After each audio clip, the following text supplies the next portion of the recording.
জারাফকে জাইরাকে স্কুলে দিয়ে আসলাম। Hello everyone, welcome to another blog. কেমন আছেন সবাই? সকালটা শুরু হয়ে যায় ওদেরকে স্কুলে দেওয়া নিয়ে। সকালে ঘুম থেকে উঠেই ওদেরকে রেডি টেডি করে হালকা একটু নাস্তা করে দিয়ে স্কুলে দিয়ে আসি। তারপর দেন বাসায় এসে আমরা আমাদের নাস্তাটা সেরে নিই। আর এরপরে শুরু হয়ে যায় দৈনন্দিন কাজকর্ম রেগুলারভাবে। তো আরও একটি ছোট্ট ব্লগ শুরু করতে যাচ্ছি, আশা করছি আপনাদের ভালো লাগবে। সকাল 8:30 থেকে ওদের স্কুল শুরু হয়। তো সকাল সকাল উঠে ওদেরকে রেডি করে স্কুলে পাঠানো পর্যন্ত একটা মিশন শেষ হলো মনে হয় যে। তো এই যে রান্নাবান্না শুরু করে দিয়েছি নাস্তা করার পর। রান্নার প্রিপারেশন চলছে।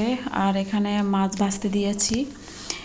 এটা ছিল বাটা মাছ, বাংলাদেশি একটা মানে স্টোর থেকে নিয়ে এসেছি। তো আমি আসলে চিনতাম না বাটা মাছ কোনটা। তো বাঙালি দোকানে এখানে প্যাকেটে লেখা আছে যে বাটা মাছ। ভালো রিভিউ শুনে নিয়ে আসলাম, খেয়ে ট্রাই করা যাক। তো মাছের মধ্যে ডিম ছিল, ডিমওয়ালা মাছ ছিল প্রত্যেকটা। তো আশা করছি হয়তো ভালো হবে। তো মাছগুলো একটু ফ্রাই করে নিব, ফ্রাই করে একটু মাখা মাখা করে রান্না করব।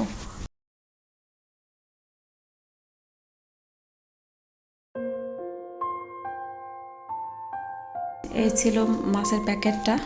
বাঙালি স্টোরে পাওয়া যায়, মানে আসলে বাংলাদেশে আমরা যেসব মাছ মানে খুঁজে পাই না খুব সহজে হাতের কাছে, বিদেশে বাংলাদেশি স্টোরগুলোতে এই ধরনের মাছগুলাও পাওয়া যায়। মানে এমন কি মাছ নাই, এখন সবই পাওয়া যায়। আগের কথা জানি না, তো এখন সব কিছু বাঙালি স্টোরে পাওয়া যায় বাংলাদেশে। মানে খুঁজে খুঁজে তারা হাওরের বিলের মাছ পর্যন্ত রাখে।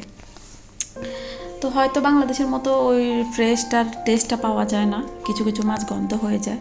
তো কিছু কিছু মাছের টেস্ট আবার ভালো থাকে, তো সেটাই শুধু খাওয়ার চেষ্টা করি। আর অন্যান্য ইটালিয়ান মাছগুলাই খাই বেশি সাধারণত। কিছু মাছ আছে ফ্রোজেনটাও ভালো হয়, তো ওইটা শুধু নিয়ে আসি। এই যে মশলাটা একটু কষিয়ে নিয়ে মাছটা ভুনা করার জন্য এখানে দিয়ে দিচ্ছি। একটু সাবধানে দিতে হবে, যেহেতু একটু ছোট মাছ, ভেঙে যাওয়ার সম্ভাবনা থাকে। এই যে সবগুলো দিয়ে নিলাম। প্রতিদিনের একই রুটিন, সকালবেলা মানে রান্না বান্না মহিলাদের, সেটা কর্মজীবী হোক, বাইরে কাজ করুক আর নাই করুক, রান্না তো করতে হয় কম আর বেশি। যদিও নাস্তা করা হয়েছে, চা খাওয়া হয় নাই। তো শীতের দিন একটু চা না খেলেও ভালো লাগবে না, তো একটু চা বসিয়ে দিলাম পাশাপাশি।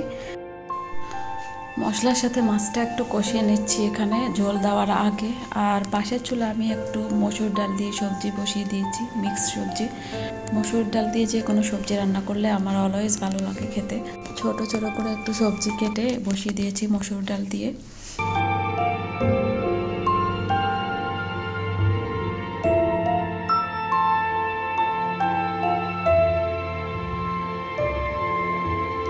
এদিকে মাছের তরকারিটাতে হালকা করে একটু পানি দিয়ে দিচ্ছি।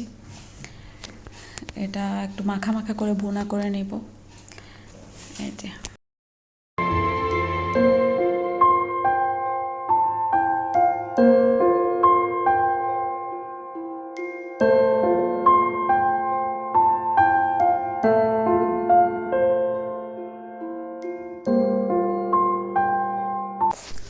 রান্না হতে হতে আমি এদিকে রান্নাঘরটা গুছিয়ে নিচ্ছি, একটু মোছামাছি করে নিচ্ছি, পরিষ্কার করে নিচ্ছি, টেবিলটা মুছে নেব। আর এদিকে আমার চাটা রেডি, লেবু চা করেছি।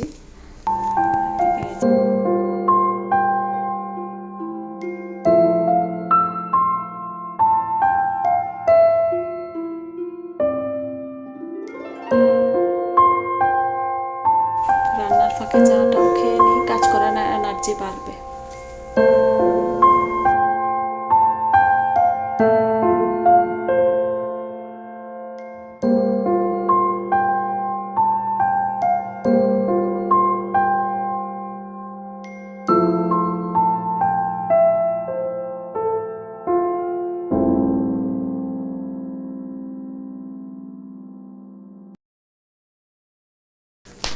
এই যে আমার বাটা মাছ ভুনাটাও রেডি।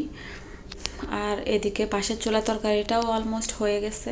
এখন একটু গোছ কাজ করে নিই, সব কিছু কমপ্লিট করে। তারপরে কিছু দোয়া পালা আছে, এগুলাও শেষ করে চুলাটা দেন মুছে নেব। এই যে রান্না এখনো চুলার উপরে, তো আমি আশপাশগুলো একটু পরিষ্কার করে নিচ্ছি। সব কাজ করে যদি চুলাটা ময়লা থেকে যায়, মনে হয় যে পুরা রান্নাঘরই ময়লা, একদমই দেখতে ভালো লাগে না। আর চুলাটা যদি পরিষ্কার থাকে তখন মনে হয় সব পরিষ্কার। আমি জানি না কার কেমন লাগে।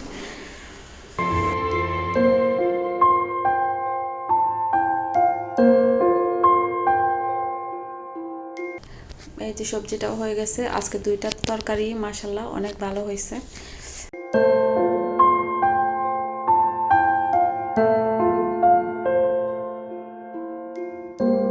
বরাবরই আগের দিনের একটু একটু তরকারি থেকে যায়। তো এখানে আগের দিনের একটা মানে সবজি রয়ে গেছিলো, তারপরে এখানে ছিল আগের দিনের ভর্তা, থানকুনি পাতা দিয়ে সামান্য একটু আলু দিয়ে ভর্তা করেছি। ভর্তাটা অনেক মজা হয়েছিল, রাতের বেলা করাতে একটু থেকে গেছে, তো এটা আজকে খেয়ে নেব। তো আজ এই পর্যন্তই, কথা হবে নেক্সট ভিডিওতে। আল্লাহ হাফেজ।